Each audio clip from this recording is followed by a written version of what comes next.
શ્રીમદ વલ્લભાચાર્ય મહાપ્રભુજીના પ્રાગટ્યના 600 વર્ષ પૂર્વ નરસિંહ મહેતાએ ભવિષ્યવાણી કરી. હજી પ્રાગટ્ય નથી થયું, પણ એ પ્રાગટ્યના 600 વર્ષ પૂર્વ આપ ગાન કરે છે કે શ્રી વલ્લભ વિઠ્ઠલ પ્રગટશે, ભક્તિ જીવોનો ઉદ્ધાર કરશે અને નિસ્સાધન જન તે તારશે. નરસિંહ મહેતા 600 વર્ષ પૂર્વ આપ પ્રાગટ્યના વર્ણન કરે છે. એનાથી પણ હજારો વર્ષ પૂર્વ સ્વયં ભગવાન વર્ણન કરે છે અગ્નિ પુરાણમાં કે અગ્નિરૂપો દ્વિજાચાર્યો ભવિષ્યામ્ય ભૂતલે શ્રી વલ્લભ અગ્નિરૂપ સ્વાત વિઠ્ઠલ પુરુષોત્તમ. ભગવાન સ્વયં અગ્નિ પુરાણમાં આજ્ઞા કરે છે, અગ્નિરૂપો દ્વિજાચાર્યો ભવિષ્યામ્ય ભૂતલે. અગ્નિરૂપમાં દ્વિજાચાર્ય, દ્વિજાચાર્ય એટલે બ્રાહ્મણના આચાર્ય રૂપમાં ભવિષ્યમાં હું જન્મ લઈશ. આગળ નામ કહે છે વલ્લભો અગ્નિરૂપ સ્યાત વિઠ્ઠલ પુરુષોત્તમ. વલ્લભ નામ રૂપી અગ્નિ રૂપમાં હું અવતીર્ણ થઈશ અને પુત્ર રૂપે શ્રી વિઠ્ઠલ રૂપે પુરુષોત્તમ રૂપે હું અવતાર લઈશ. હજારો વર્ષ પૂર્વ અગ્નિ પુરાણમાં ભગવાન સ્વયં આ વર્ણન કરી રહ્યા છે. નરસિંહ મહેતા 600 વર્ષ પૂર્વ સૌથી પહેલા વધાઈયા પુષ્ટિ માર્ગના જે કહેવાય એ નરસિંહ મહેતા છે. અને નરસિંહ મહેતાનો જ અવતાર, એમનો જ બીજો જન્મ એ ગોપાલદાસજીના રૂપમાં થયો છે. ગોપાલદાસજી એકવાર રાજનગર અમદાવાદમાં અસારવા બેઠક ભાઈલા કોઠારીના ઘરે, ભાઈલા કોઠારી ના જમાઈ ગોપાલદાસજી છે, અને ભાઈલા કોઠારીના ઘરે રાજનગરમાં શ્રી ગુસાઈજી પધાર્યા છે અને ગુસાઈજીના દંડવત કરવા આખા પરિવાર સાથે ભાઈલા કોઠારી શ્રી ગુસાઈજીના દંડવત કરાવે છે. સ્નાન કરીને આખા પરિવારને આત્મનિવેદન કરાવે છે અને આત્મનિવેદન કરાવી અને પરિચય કરાવે છે કે આ ગોપાલદાસ છે, ગોમતીનો વર ગોપાલદાસ છે. જન્મથી જ મૂક છે, આપ વિશેષ આના પર કૃપા કરજો તો કંઈક આના જીવનમાં કલ્યાણ થશે. શ્રી ગોસાઈજી આપનું પ્રસાદી ચરિત તાંબુલ ગોપાલદાસને ખવડાવે છે અને જેમ એ રસનું આસ્વાદન ગોપાલદાસ કરે છે એમ જે લીલા જોઈ છે, જે લીલા નથી જોઈ, એ બધી લીલાનું સ્મરણ ગોપાલદાસજીને થાય છે અને પછી વલ્લભ આખ્યાનનું આપ ગાન કરે છે. શ્રી મહાપ્રભુજીનું આ દિવ્ય ચરિત્ર જો સમજવું હોય, આ જન્મના રંચક માત્ર પણ આપણે કંઈક બિંદુ પણ એમાંથી કંઈક ગ્રહણ કરી શકીએ, સમજી શકીએ તો આપણું જીવન ધન્ય છે. વલ્લભનું અગાધ સમુદ્ર રૂપી આ આખું દિવ્ય ચરિત્ર છે. શ્રી મહાપ્રભુજીને સમજવા માટે કયા કયા ગ્રંથોનું આશ્રય લઈ શકીએ? શ્રી ગુસાઈજી દ્વારા સર્વોત્તમ સ્તોત્ર, સ્વરત કૃષ્ણ પ્રેમનામૃત, વલ્લભાખ્યાન, વલ્લભાષ્ટક આદિનો આશ્રય લઈ શકીએ છીએ. પરંતુ સરળતાથી જો સમજવું હોય, સરળ ભાષામાં એનું અનુવાદ જો સમજવું હોય તો વલ્લભ દિગ્વિજયનો અનુવાદ જો આપણે સમજીએ, શ્રી ગોસાઈજીના શ્રેષ્ઠ પુત્ર શ્રી યદુનાથજી અને એમના દ્વારા રચિત વલ્લભ દિગ્વિજય ગ્રંથ, જેમાં શ્રી વલ્લભાચાર્ય મહાપ્રભુજીના જન્મથી લઈ ક્યાં આપે અભ્યાસ કર્યું છે, ક્યાં આપે પરિક્રમામાં, 3 પરિક્રમામાં ક્યાં ક્યાં આપ પધાર્યા છે અને કેવી રીતે બધા જ જીવોને શરણે લીધા છે, કયા પ્રકારથી ઠાકોરજીને જીવ સુધી પહોંચાડ્યા, જીવને ઠાકોરજી સુધી પહોંચાડ્યા, એવું ભવ્ય દિવ્ય વર્ણન વલ્લભ દિગ્વિજયમાં આપ કરે છે.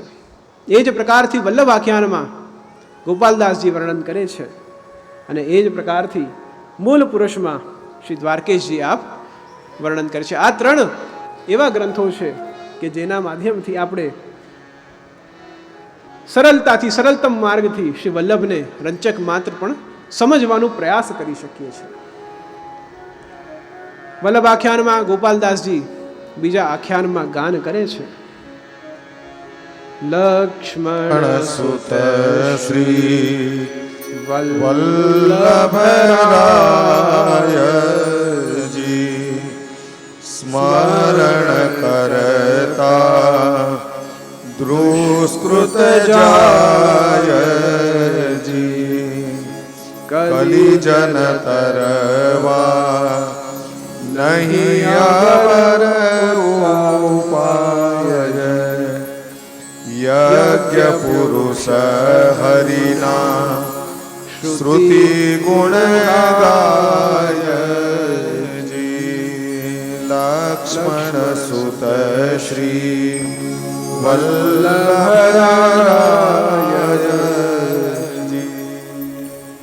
લક્ષ્મણ સુત શ્રી વલ્લભરાયજી.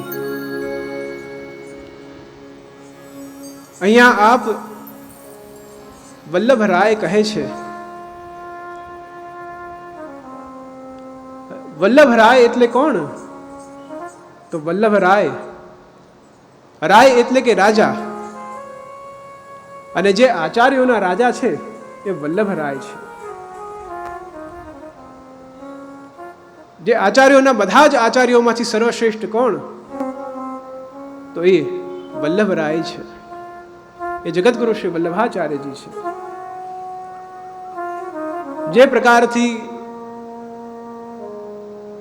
વૈષ્ણવ સંપ્રદાયના અન્ય આચાર્યો થયા છે,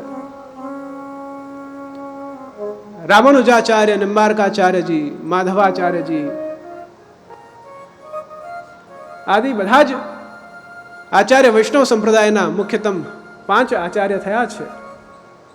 અને એ આચાર્ય પરંપરામાં જગતગુરુ શ્રીમદ વલ્લભાચાર્યજી અંતિમ આચાર્ય થયા છે. બધા અલગ અલગ મતોને માને છે.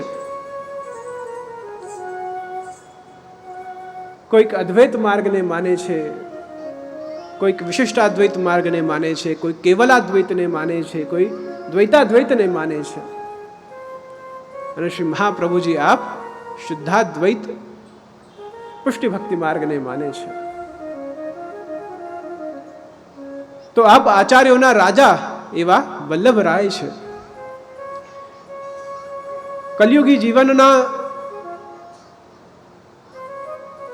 સંદર્ભમાં કલયુગી જીવોનો ઉદ્ધાર કરવા માટે જ્યારે આ ભૂતલ પર કોઈ બીજું માર્ગ ન હતું તો જીવોનો ઉદ્ધાર કઈ રીતે થાય? તો કલયુગી જીવોનો ઉદ્ધાર કરવા માટે આ ભૂતલ પર આપ અવતીર્ણ થયા છે. कलयुग सब जगते अधिकाई, जा जुग में प्रगटे जग शीतल, श्री वल्लभ सुखदाई, कलयुग सब जगते अधिकाई. कलयुगना हजी प्रारंभ थयो छे. 5000 वर्ष कलयुगने थया छे. हजी 4 लाख अने अमुक वर्षो एना बाकी छे. केवल 5000 वर्ष कलयुगना थया छे. અને કલયુગનો પ્રભાવ અમના આજના સંપ્રત સમયમાં આપણે જોઈ શકીએ છીએ. અને વિચાર કરીએ તો જો પ્રારંભની અવસ્થામાં કલયુગની આવી દશા છે તો કલયુગનું જ્યારે અંત આવશે ત્યારે કેવી દશા થશે? અને કલયુગના અંત જ્યારે કલયુગ પૂર્ણ વેગથી આ વિશ્વમાં વહેશે ત્યારે આ ભૂતલ પર અંતિમ કલ્કી અવતાર પછી અવતીર્ણ થશે. તો આ કલિકાલમાં આ સમયમાં જીવનો ઉદ્ધાર કઈ રીતે સંભવ છે? કલ્કી અવતારને તો હજી વાર છે. તો આ સમયમાં જા જગ में प्रगटे जग शीतल, श्री वल्लभ सुखदाई, कलयुग सब जगते अधिकाई. તો જે જગમાં જે સમયમાં કલયુગ વેગપૂર્વક વધી રહ્યું છે, એ સમયમાં જગતગુરુ શ્રી વલ્લભાચાર્ય મહાપ્રભુજી આ ભૂતલ પર જીવોને ભટકતા બચાવે છે. એ કાલ જીવ પર હાવી ન થાય, જીવ ક્યાંક આ કલિકાલમાં ક્યાંક ભટકી ન જાય, ક્યાંક ખોવાઈ ના જાય, એટલા માટે શ્રી મહાપ્રભુજીનું પ્રાગટ્ય આ ભૂતલ પર થયું છે. કલિકાલમાં કલયુગનો અનુભવ કરવું હોય તો કેવી રીતના કરી શકાય? તો જ્યારે મ્લેચ્છોનું ઉપદ્રવ વધે, મ્લેચ્છ કોણ? તો મ્લેચ્છ જે અકર્મો કરતો હોય, જે ધર્મ રહિત કાર્યો કરતો હોય, જે ટીકા નિંદા કરતો હોય, જે અસમર્પિતનું ખાનપાન કરતું હોય, જે ધર્મ રહિત કાર્યો જે પણ કોઈ કરતો હોય, એ મ્લેચ્છ છે. અને આ સંસારમાં આપના પ્રાગટ્યથી એ મ્લેચ્છ ઉપદ્રવી જીવોથી આપ પુષ્ટિ જીવોને દૂર પાડે છે. અને શું આપ દર્શન કરાવે છે? તો આચાર્ય ચરણના દર્શન જ્યારે પણ જીવ કરે છે ત્યારે શું દર્શન થાય? તો આપ સેવા કરે શીખવે શ્રી હરિ. સેવા આપ કરે છે અને આપણાને બોધ આપે છે કે શ્રી પ્રભુ સુધી કેવી રીતના પહોંચી શકાય. આપનું પ્રાગટ્ય શ્રી ગોસાઈજી આજ્ઞા કરે છે કે વસ્તુતઃ કૃષ્ણ એવ, પ્રાકૃત દેહથી આપ આ ભૂતલ પર પધાર્યા છે, પણ અપ્રાકૃત રૂપે આપ સર્વોત્તમ રૂપે પણ બિરાજે છે.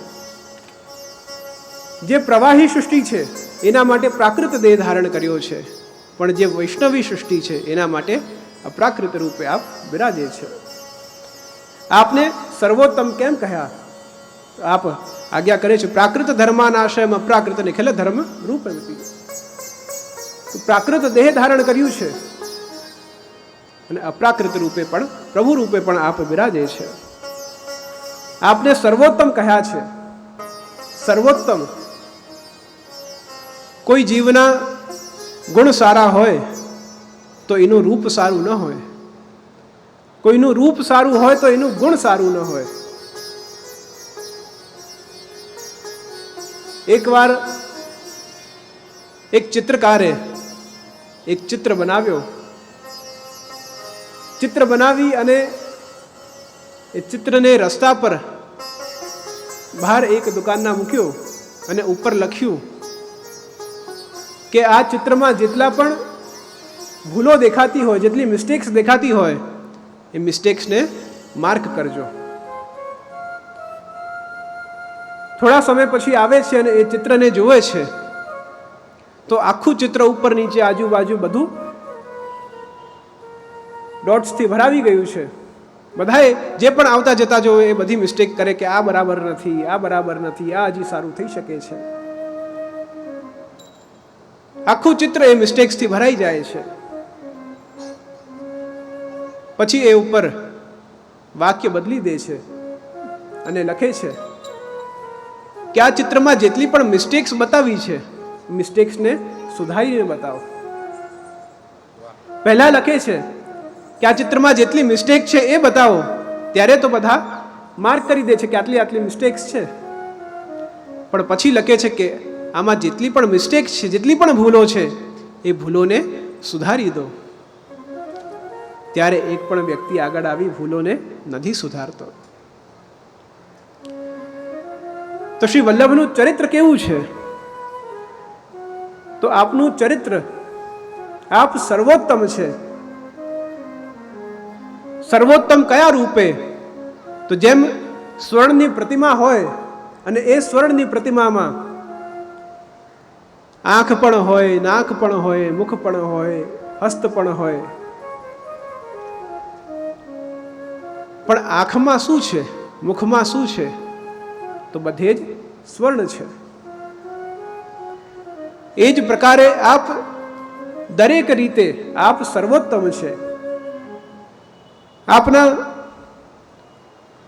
ભાવાત્મક રૂપે, રસાત્મક રૂપે, લીલાત્મક રૂપે, પ્રાકૃત દેહ રૂપે, અપ્રાકૃત દેહ રૂપે, પ્રત્યેક રૂપથી આપ સર્વોત્તમ છે. એટલે શ્રી ગોસાઈજી આપને સર્વોત્તમ કહે છે.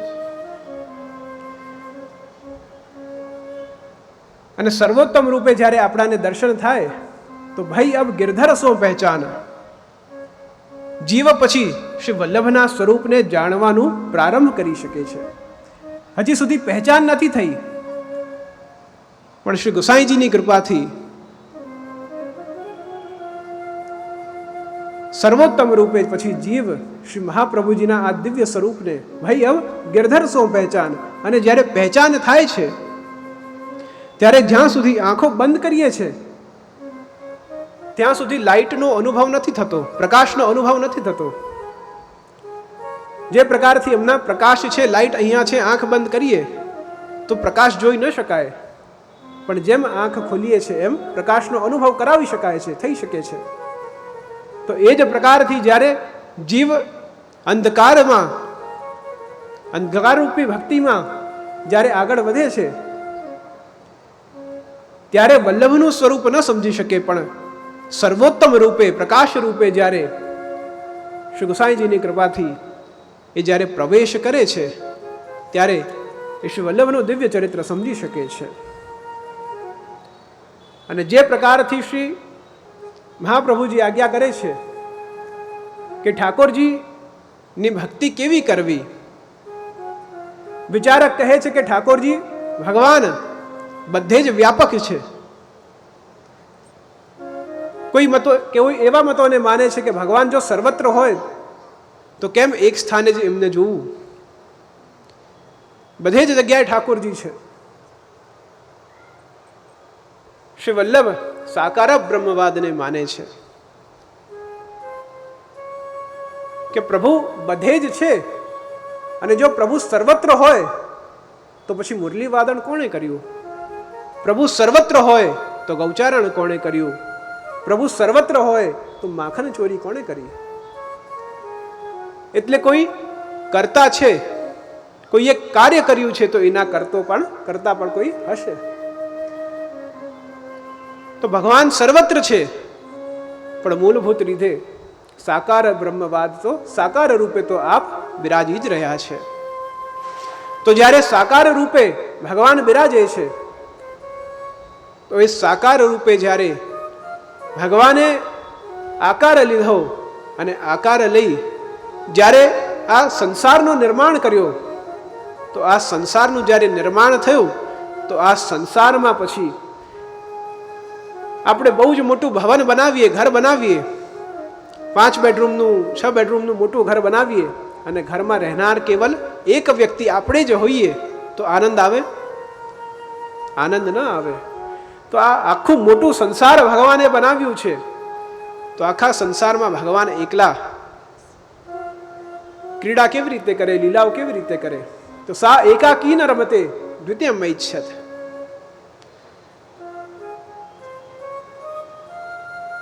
તો એકલા રમણ કેવી રીતે થાય, એકલા લીલા કેવી રીતે થાય? તો આપનામાંથી આપનું જ અંશ સ્વામીની રૂપ પ્રગટ થયું. અને જ્યારે સ્વામીની રૂપ આપનામાંથી પ્રગટ થયું અને આપનામાંથી બીજા અન્ય રૂપો પ્રગટ થયા, આ સંસારની ઉત્પત્તિ થઈ, આ સંસારની રચના થઈ. અને એ સંસારમાં પછી જ્યારે પ્રભુ વિવિધ લીલાઓ કરવા લાગ્યા, એ લીલાઓમાં જ્યારે એકવાર શ્રી પ્રભુ વૃક્ષના નીચે બિરાજી રહ્યા હતા અને સ્વામીજી બીજા કાર્યમાં વ્યસ્ત હતા, ત્યારે શ્રી ઠાકોરજીને શ્રી સ્વામીજીનો વિરહ થવા લાગ્યો કે શ્રી સ્વામીજી શું કરતા હશે, શ્રી સ્વામીજી ક્યાં હશે? સ્વામીજીની પ્રતિ વિરહ થવા લાગ્યો અને વિરહ દશા ધીરે ધીરે વધતી ગઈ. એ તાલાવેલી મિલનની વધતી ગઈ. સ્વામીજી ક્યારે આવશે અને ક્યારે સ્વામીજીના દર્શન થશે, ક્યારે સ્વામીજીના સાનિધ્ય પ્રાપ્ત થશે. ધીરે ધીરે એ તાલાવેલી વધતી ગઈ. અને જ્યારે એ વિરહ દશા વધતા વધતા એવી અવસ્થા હવે આવી ગઈ છે કે સ્વામીજી વગર એક ક્ષણ પણ હવે રહી નથી શકાતું. શ્રી ઠાકોરજીમાં સ્વામીજી રૂપી સ્ત્રી ભાવ વિરાજમાન છે અને શ્રી સ્વામીજીમાં પુરુષોત્તમ રૂપી પું ભાવ વિરાજમાન છે. ઠાકોરજી ને વિરહ થાય છે અને જ્યારે એ ચરમ સીમા સુધી એ વિરહ પહોંચી જાય છે ત્યારે આપણામાંથી જ સ્ત્રી ભાવ રૂપી એક સ્વરૂપ પ્રગટ થાય છે. અને સ્ત્રી ભાવ રૂપી સ્વરૂપ આપનામાંથી જ્યારે પ્રગટ થાય છે, આપ એ સ્વરૂપ સાથે લીલા પ્રારંભ કરે છે. સ્વામીજી હજી બીજી અન્ય લીલામાં વ્યસ્ત છે અને એમના વિરહમાં અહીંયા આપમાંથી સ્ત્રી ભાવ રૂપી સ્વામીજીનું પ્રાગટ્ય થાય અને આપના સાથે જ્યારે લીલા પ્રારંભ થાય છે એટલી જ વારમાં સ્વામીજીનું પધારવું થાય છે. સ્વામીજીનું પધારવું થાય અને સ્વામીજી જુએ છે કે સ્વામી આપ કોના સાથે લીલા કરે છે? આ કોણ છે કે જે આપના ગોદમાં બિરાજી અને લીલા કરે છે ઠાકોરજી સાથે? સ્વામીજી માન ધરીને બિરાજે છે કે પ્રભુ બીજી કોણ સખી સાથે છે? અને માન ધરીને સ્વામીજી પધારે છે અને પધારી આપ પણ માન ધરીને બિરાજે છે. इत राधा प्रिय बावरी उत वेखल है कृष्ण लागी लगन लगे ना पिया मिलन के संग. તો અહીંયા પ્રિય બાવરી સ્વામીજી પ્રભુ મિલનમાં માન ધારણ કરીને બિરાજ્યા છે કે કોણ સ્વામીજી બીજી કોણ સખી ઠાકોરજી સાથે છે. ને અહીંયા ઠાકોરજી પણ માન ધરીને બિરાજ્યા છે કે સ્વામીજી ક્યારે પધારશે. અહીંયા સ્ત્રી ભાવરૂપી શ્રી સ્વામીજી ઠાકોરજી સાથે બિરાજે છે.